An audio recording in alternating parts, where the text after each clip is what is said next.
What is going on, everybody? It is your boy Baddog back with another New York Giants video. No green screen or nothing today. Just kind of wanted to get this out here in the middle of the day on my lunch break, but kind of wanted to get your thoughts on, I read an article that Gregg Rosenthal of NFL Network said that the New York Giants signed two of the worst free agent contracts in this offseason, being Blake Martinez, one of them, and Kyler Fackrell, the other one. Now, I understand Blake Martinez.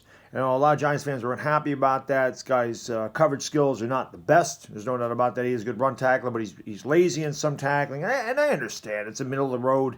If even you want to consider him a middle of the road free agent that the Giants signed 3 years, gave him $19 million guaranteed and front loaded the contract. 3 years, $30 million. So I understand a lot of Giants fans were not enamored with that. I wasn't really enamored with it either. But to say it's one of the worst free agent signings is absolutely ridiculous. I mean, the guy is still young. The guy played well under Patrick Graham. And again, the Giants can get out from underneath this contract in 2 years.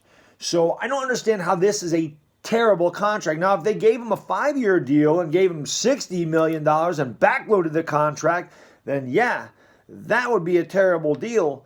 But front-loading a guy's contract in his prime years so you can get out from underneath it in 2 years when you're not ready to win right now really isn't a bad signing if you think about it. Yes, it's not the player that we wanted. Yes, it's not a super impact player. It's not a pass rusher, although he said that Gregg Rosenthal said get him paid Blake Martinez like a pass rusher. I don't know any pass rusher that only got $10 million a year. Jadeveon Clowney's not going to get $10 million a year.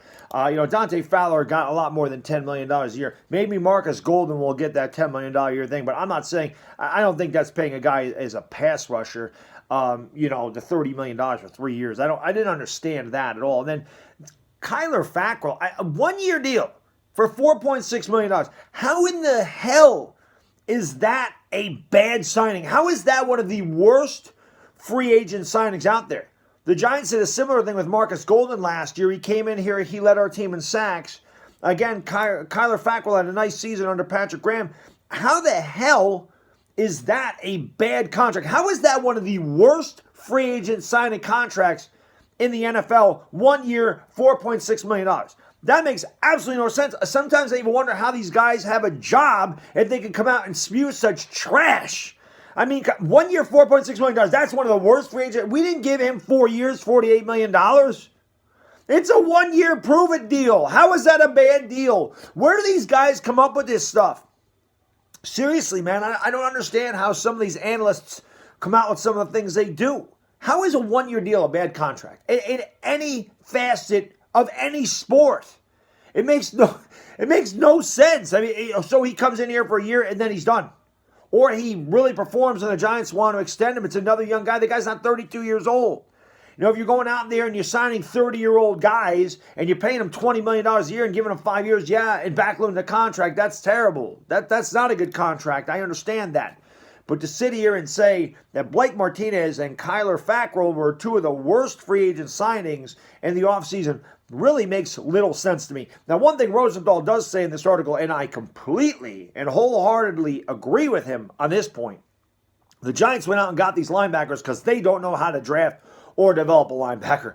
This is no doubt about it. I mean, there's no question about that. We haven't drafted a linebacker in the first round since Carl Banks in 1984. That's part of it. But yeah, the Giants have never, ever, since the 80s, developed a linebacker. Really, since the 90s, maybe when we had Jesse Armstead, he was a pretty good linebacker. But the Giants, in this decade anyway, have not drafted or developed a good linebacker at all. They haven't, and I can't argue that at all. We've been really poor linebacking wise, which is the biggest reason why I want Isaiah Simmons here.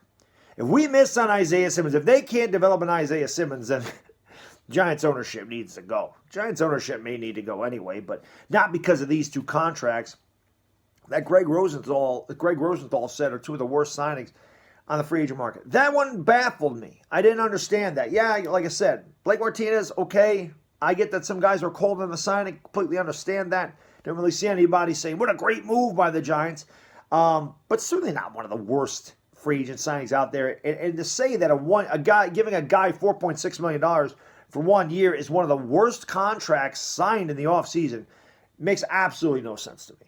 Just wanted to get that out there. I wanted your opinion on this whole Gregg Rosenthal article that I read about the Giants signing two of the worst free agent contracts in the offseason, and Blake Martinez and Kyler Fackrell. As always, guys, I thank you for watching. If you haven't done so, please hit that thumbs up, hit that subscribe button, and I'll see you next time. Until then, it's the Bad Diggity Dizzle, and I am gone.